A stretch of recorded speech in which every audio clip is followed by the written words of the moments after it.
I stand on existing protocols. Today is not about ceremony. Today is about rolling up our sleeves. Mine are already cut short. And taking some positive action. Just before I start, as you've been coming in, you've been given a questionnaire. It asks you, what did you know about some of the things we're going to discuss before the people started discussing them? And what do you know after that discussion? Just tick. All it takes from you is a tick in from very comfortable to very naive. That's important because it allows us to track part of the impact that we're making and whether we've made any impact at all.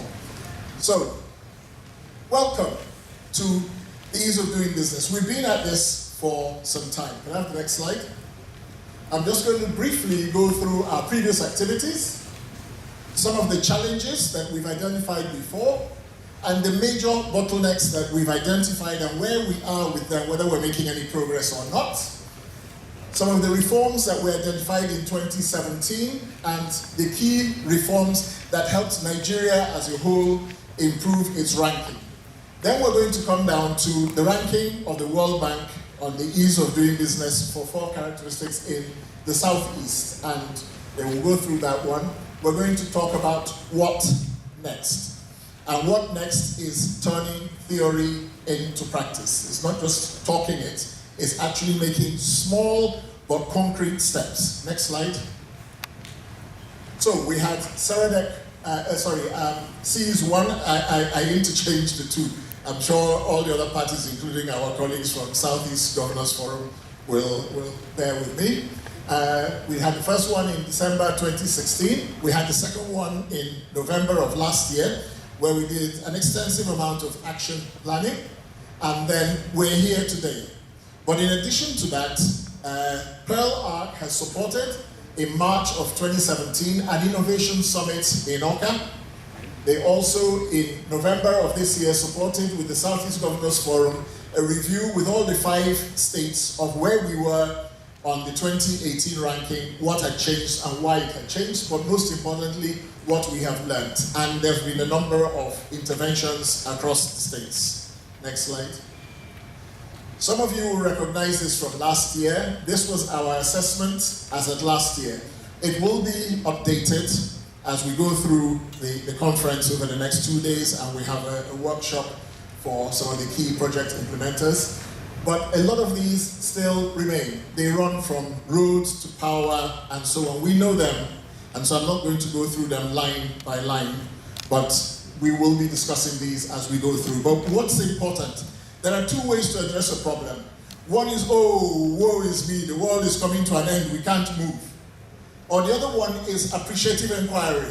What has actually worked? Because when you find out what has worked, you find that there are lessons to learn. Because in Igbo say, there is somebody who has solved that problem within the zone. Learn from it, adapt it, but use it. Next slide. So, we had a number of bottlenecks that we identified before. Multiple taxation. Fortunately, some of my tax colleagues are here. I can say that it's getting better. A number of the states have passed laws. A number of the states have introduced active boards. There are still issues. And a lot of people still operate under the purported cover of being revenue authorities, but in actual fact are merely touts trying to extract or extort money. So it's going up, but it's still got a long way to go.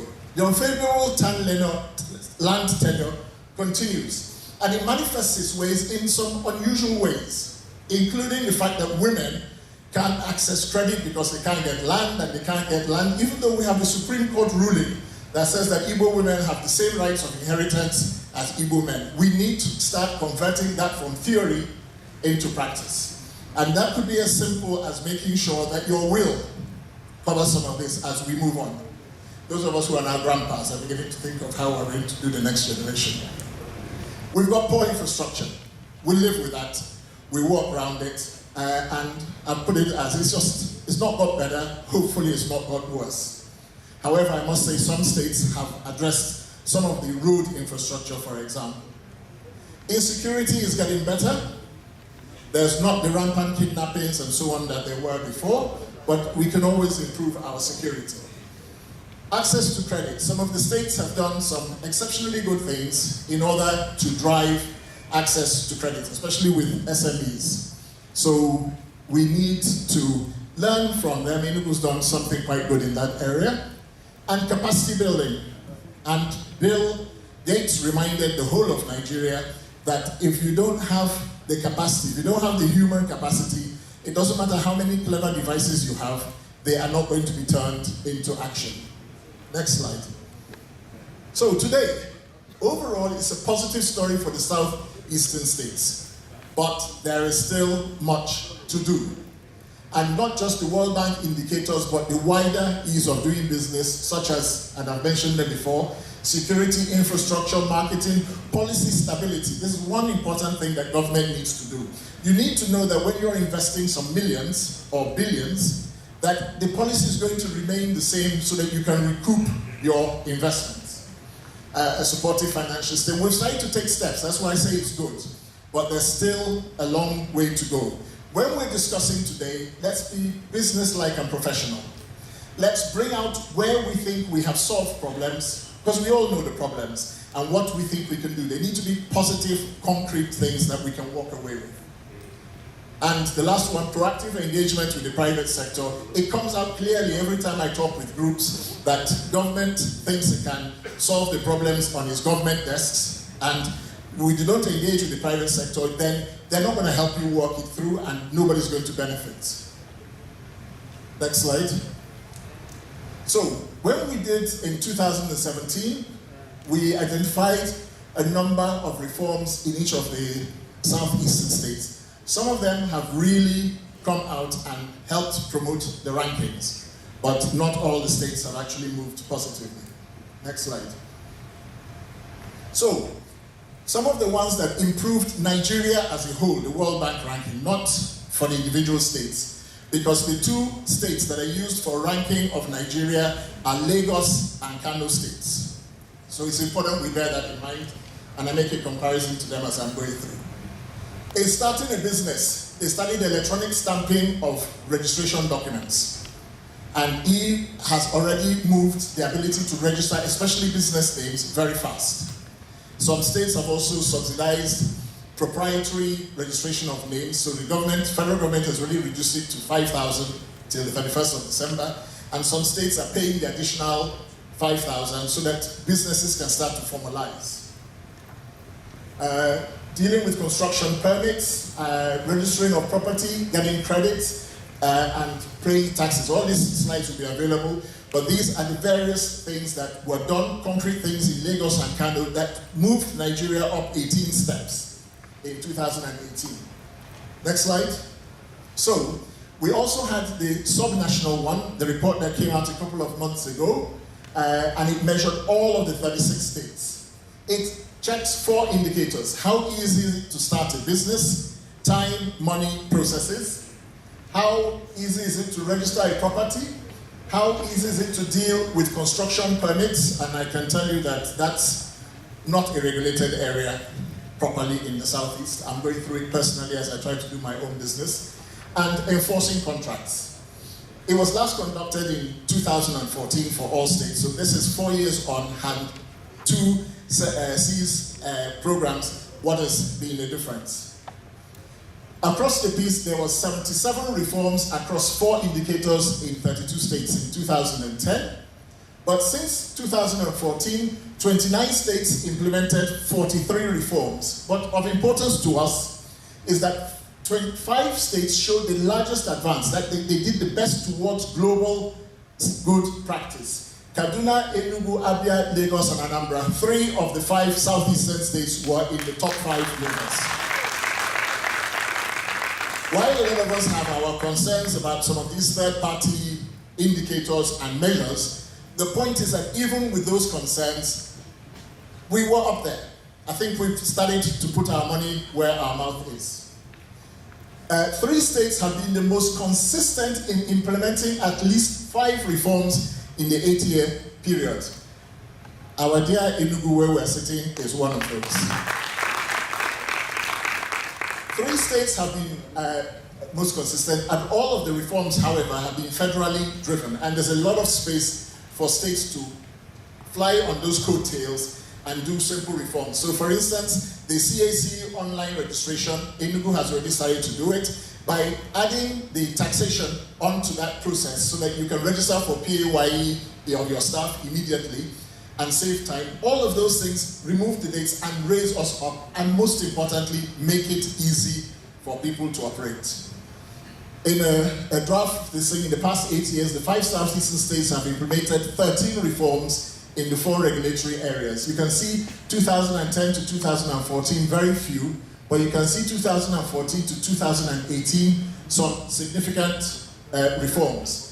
And you will consistently see Enugu coming out because they have been doing the reforms and sustaining them from period to period.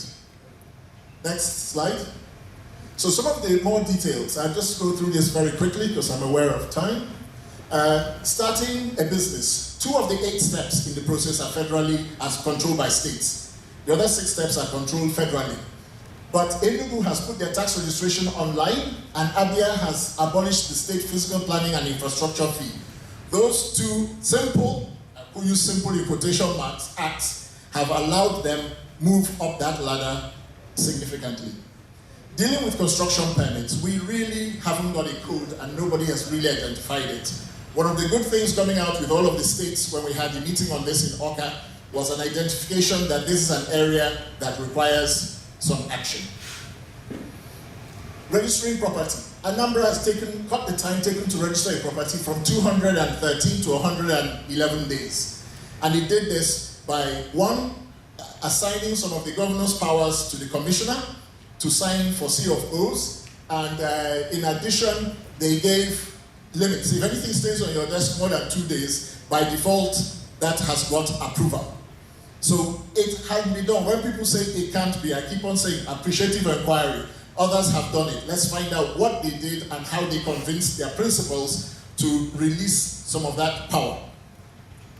Registering property. Anambra State cut the time to register a property. I'm sorry, I've done that one. Abia put up their GIS system. It's very good. I've used it. You go online, you can track it. The whole process is there. You know where your file is. It's just like dealing with DHL. You can actually track your package through the process. Enugu State has scanned most of the land titles preparatory to moving online. And all these things that in themselves look small are not easily achieved, but help us to move up. And most importantly, make it easier for people on the ground to do their business. And enforcing contracts, sorry, let me just do that one. Abia and Enugu have been the ones who did the best so far. In Abia, the ADR courts, alternative dispute resolutions, are now full-standing courts, and they are significantly cutting down the time. And in Enugu, the chief judge has issued practice directions. They have done training, they have done recruitments, all the way down to bailiffs. So again, it's starting to translate to actions. In numbers, this is where our rankings were in the left. And really, what we want this spider's web to do is to have almost all of them clustered around the center. The center, the closer you get to the center, the higher your ranking. The further out you go, the lower your ranking. Next slide. Put in pictorially 2014 and 2018. You can see that Abia has got 2 indicators in 2018 in the top half. Anambra has got in the mid-range 2 of their indicators. Abani has got 1 indicator gone into the mid-range. Enugu has got 2 greens. Please put your hands together for that. They're in the top 9 for starting a business and registering a property. Imo has moved into the mid-range. And look at our comparators, Lagos and Kano. They still do badly on some things, but we need to learn that we can be there. Next slide. And this just simply pictorially for those of us who can't always see it. On the left, in 2014, we had nobody in the top 9, 2 in the top half, not in the medium range, but most of us were sitting in the bottom half of the range. But we started to move up. Enugu has moved 2 into the top 9. Abia has moved 2 solidly into the top half. Anambra has moved into the top half, Imo and Abani, but we still have a lot of way to go. but it's a positive story. You must always remember it's a positive story. Build on successes. That's the next slide.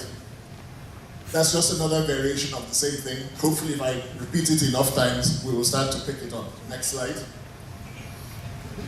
The World Bank has got a number of reforms, and I've just listed a few of them there that they suggest that we do. Promoting the use of technology. And technology is extremely important because we have a young and growing young population who are technologically au fait.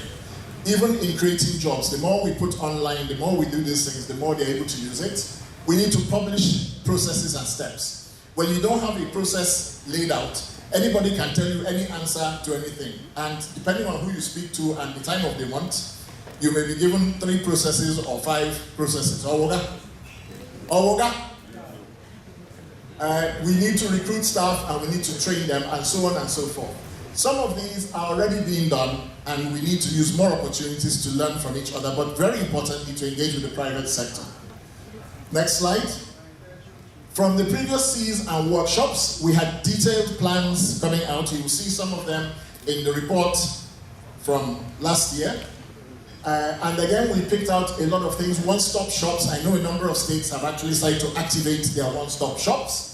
Harmonized laws have started to come into place across some of the states. And all of these issues are being addressed. We need to use this as a learning opportunity to see those who have achieved a little bit more, how did they do it, and what can we do. But I cannot overemphasize the last 2. Organized private sector needs to work with government in order to drive the changes, and we need to engage our hearts and minds of our citizens. We need to turn around to look positively rather than permanently negatively. So, let's make it happen. Actions, not rhetoric. Let's make the Southeast the business destination of Nigeria. Next slide. Let's invest in the Southeast.